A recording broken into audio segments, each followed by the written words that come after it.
Hello student, class 3 के students, good morning all of you. तो today I am teach subject व्याकरण, हिंदी व्याकरण, chapter 1 भाषा और व्याकरण। पहले फर्स्ट में है भाषा। भाषा वह साधन है जिसके द्वारा हम अपने भावों तथा विचारों का दूसरों से आदान प्रदान करते हैं, उसे भाषा कहते हैं।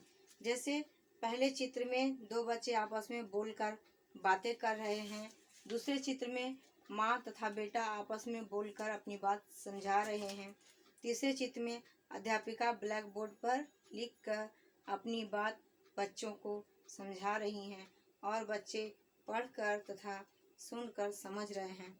चौथे चित्र में है पुलिस का सिपाही इशारों से लोगों को आने जाने का निर्देश दे रहा है। तो ये हो गया भाषा। भाषा के मुख्यतः दो रूप होते हैं। भाषा के मुख्यतः दो रूप होते हैं, मौखिक भाषा और लिखित भाषा। मौखिक भाषा जब हम बोलकर अपनी बात दूसरों को समझाते हैं तथा दूसरे सुनकर हमारी बात को समझ लेते हैं, तो यह भाषा का मौखिक रूप कहलाता है। तो यह भाषा का मौखिक रूप कहलाता है। जैसे कि गाय तो लिख नहीं पाती है, वो तो मुंह से बोलती है माँ। तो जो वो लोग रखते हैं, गाय को पालते हैं, वो समझ जाते हैं कि गाय को भूख लगी है, तो वो मौखिक भाषा हो गया।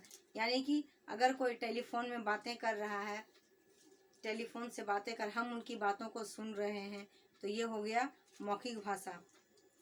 लिखित भाषा।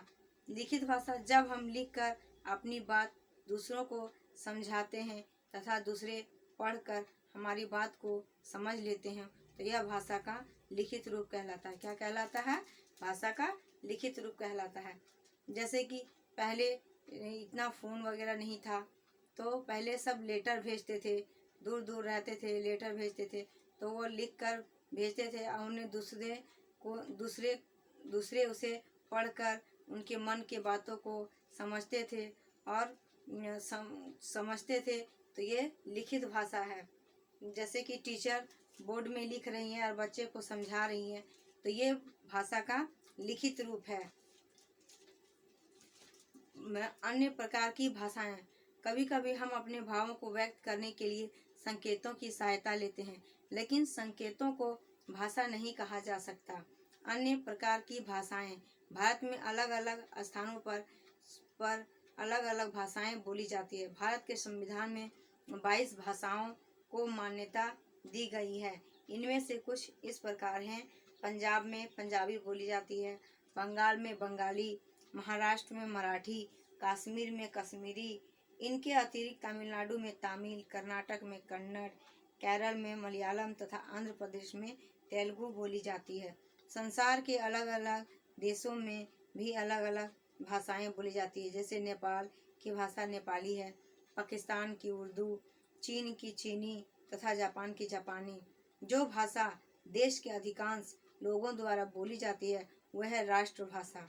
उन्हें राष्ट्रभाषा कहते हैं। जिस भाषा को अधिकांश बोले जाते हैं देशों में, उसे राष्ट्रभाषा कहते हैं। इसीलिए हमारी राष्ट्रभाषा हिंदी को माना जाता है। इसलिए हमारी राष्ट्रभाषा हिंदी को माना जाता है। प्रत्येक वर्ष 14 सितंबर को हम हिंदी दिवस मनाते हैं। तो स्टूडेंट्स, ये आपका चैप्टर 1 कंप्लीट हो गया। मैं समझा दी हूँ। नेक्स्ट डे में क्वेश्चन आंसर कंप्लीट करवाऊँगी। आप इसे पढ़कर समझेंगे और फिर मैं क्वेश्चन आंसर करवाऊँगी, तब आप फेयर बनाएंगे। Thank you students, have a nice day.